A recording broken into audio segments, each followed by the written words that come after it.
Hello everybody, and this is my 12 volt generator here. Here's all this is an alternator on a small Briggs here. 4 horsepower, does plenty. Yes, the belt is zip tied together because I do not have a belt for this. So, here's what it is.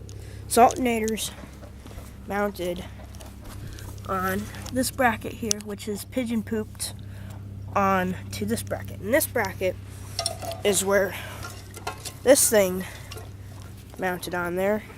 So the edger assembly. And so, yeah, so basically I just took this, moved this over, welded this on there, mounted my alternator to that. It's pretty sturdy, which is good. And then I've got this little battery, which I gotta figure out where to mount, because this is gonna be for exciting the coil, unless I can figure something else out. So basically how this works is you have to excite the coil of the alternator. In case you're curious, this is an alternator off of a Plymouth. Okay, so the alternator is connected to power there. I've got a multimeter here. Alright, it's on 20 volts DC there. And I'm just hooking it up right into here. And then I'm just jamming it anywhere, really.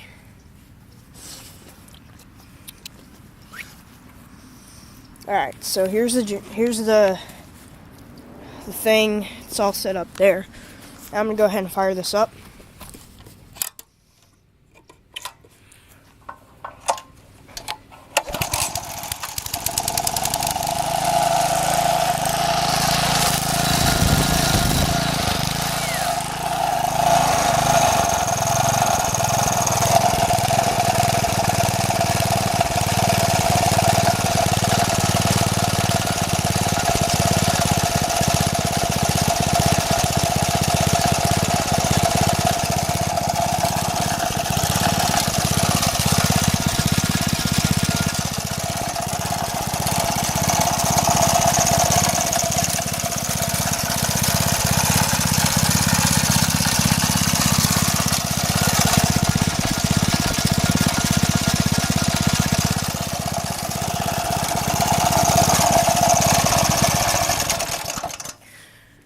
Alright guys, I hope you enjoyed this video, and I might make this a part 2, which is getting more permanent wiring set up on this. But anyways, hope you guys enjoyed.